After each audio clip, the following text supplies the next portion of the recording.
Сәлем, мына макарон туралы айта өтетін болсақ, гранд паста.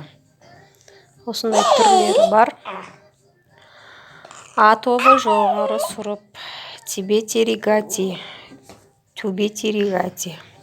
Құрамы жоғары сұрыпты макарон өнімдері аралған қатты бидай ұны, ауыз су. 100 грамм өнімнің тағамдық құндылығы орташа, энергетикалық құндылығы 350 кал.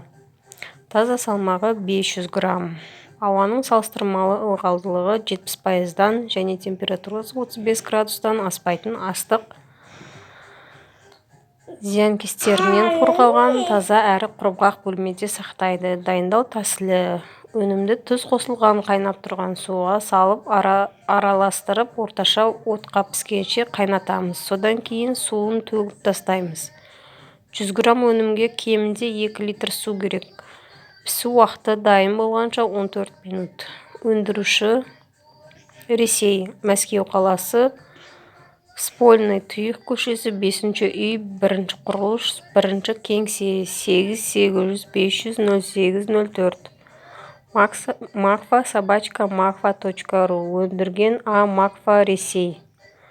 Челябинск қаласы, Мелькомбинат, 2 көшесі, 1-ші жер телімі.